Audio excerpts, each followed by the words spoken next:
Good morning, ma'am. Good morning, classmates. I am Hannah Jobsica Bangig, and I'm going to report about Article 6, the teacher and higher authorities in the Philippines. So, Section 1. Every teacher shall make it his duty to make an honest effort to understand and support the legitimate policies of the school and administration regardless of personal feeling or private opinion, and shall faithfully carry them out.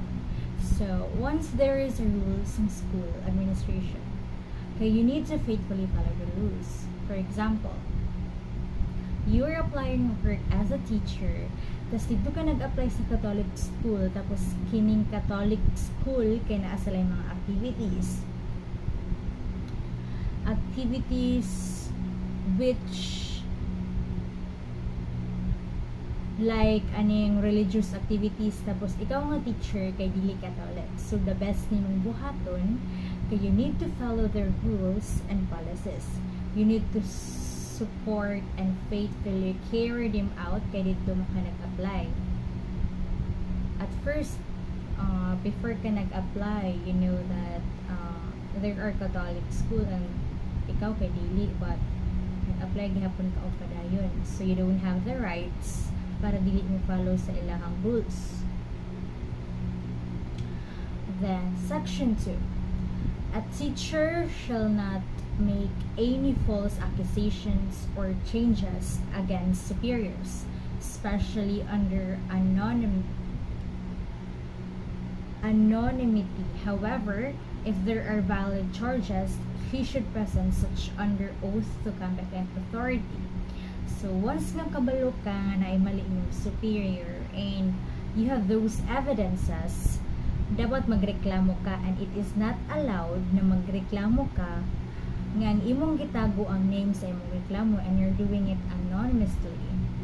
Kaya unsaon nila pagkabalo if valid ba ang valid ba yung yung charges kung ikaw mismo na reklamo kay gitago nimo ang pangalan. So what's the purpose of telling the truth, diba, if you're not telling the whole story? So Section 3.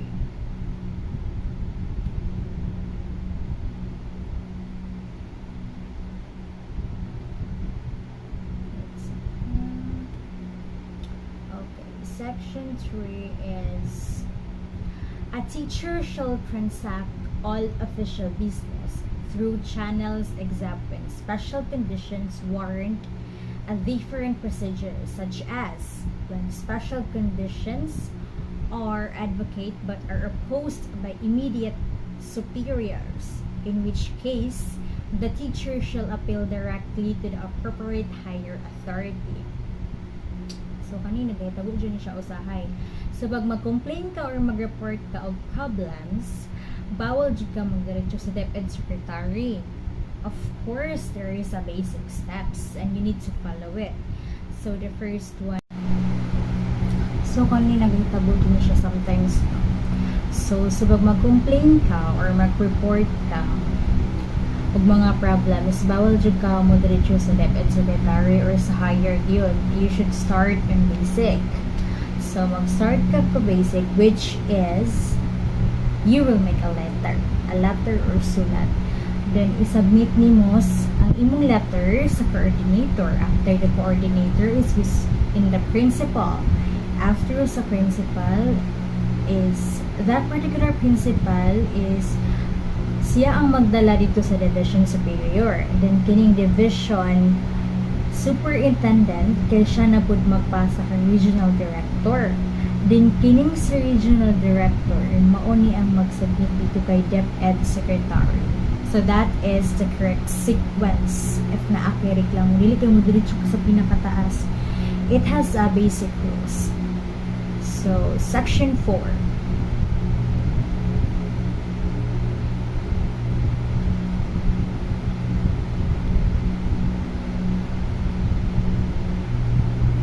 Section 4. Every teacher individually or as a part of a group has a right to seek redress against injustice to the administration and, to the extent possible, shall raise grievances within acceptable democratic process In doing so, they shall avoid jeopardizing the interests and the welfare of learners whose right to learn must be set aside. So, if you know there is injustice dito sa administration, if naa sila favoritism or mas naa sila ginapaboran ng mga bata, labi na sa mga graduating students, importante man jud sa ilang nga taas o grades para ini mag-college sila, taas pod ang chance nga for higher education or nindot sila background. So ikaw ang kabalo nga kanang usa ka bata kay how jud siya pag-abot sa academic, syempre ipaglaman jud nimo ang imong rights. Like for example, na you know, a particular graduating students who has given a B grades from the teacher, and kabulupog ka na katong isa ka bata is ano siya kaning how did siya sa academics, but then ginabalewala lang siya sa teacher, and there is a bias. So you need to, ikaw na as a teacher, kabalo ka kung unsa ang tama, dapat ipaglaban mo siya. So section 5, every teacher has a right to invoke the principle that appointments, promotions, and transfer of teachers are made only on the basis of merit and needed in the interest of the service. So, kanino kay, naman siya, for example, mga seminars out of town. Like, for example, you as a teacher is na-appoint ka sa isang seminar. Then, the particular place will be held at Visayas or Northern Luzon. Then you are not capable to go there because layuan ka. So you have the power to appoint someone. For example, ikaw ma-teacher, i-appoint mo si science teacher na ma-adto dito.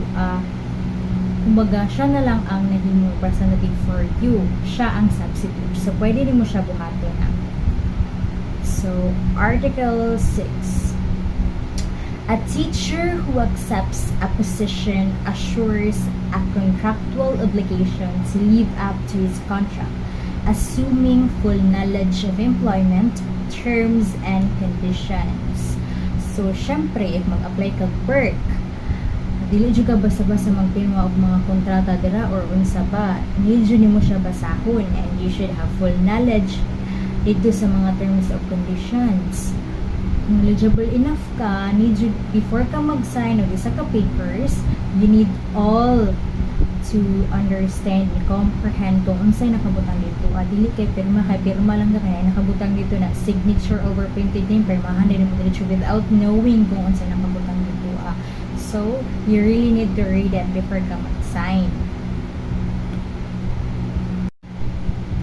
So, did you get the point? It is unprofessional for a teacher to campaign against legitimate policies of the school and administration with which he or she disagrees.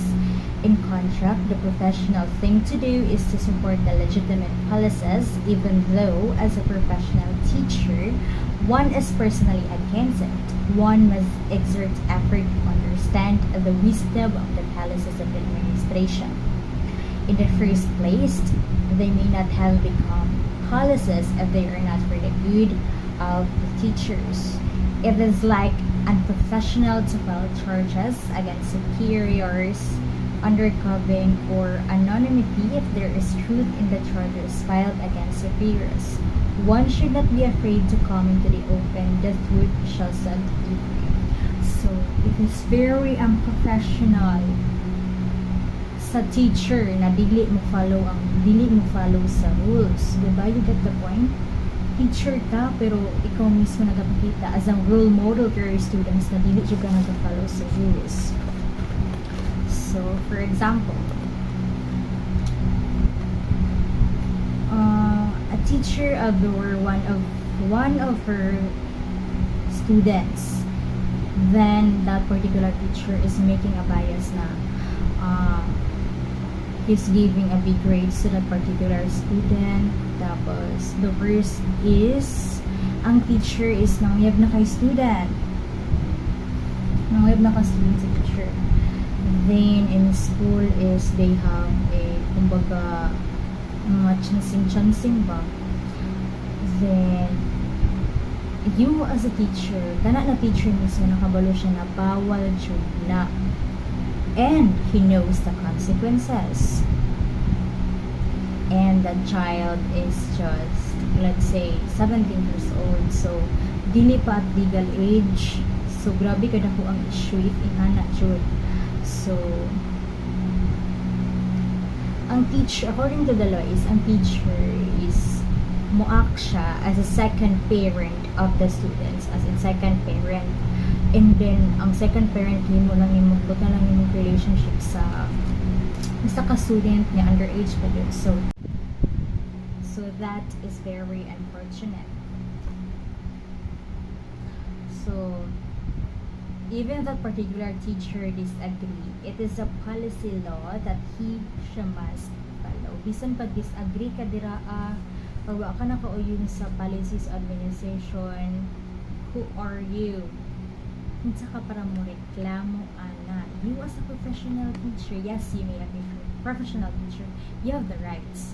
But at first, dira ka nagtrabaho, and it is, kumbaga, medyo di mo siya i-follow because it is a policy. Wala pa ka na policy, so you need to faithfully follow it. So that would be all, ma'am. Thank you.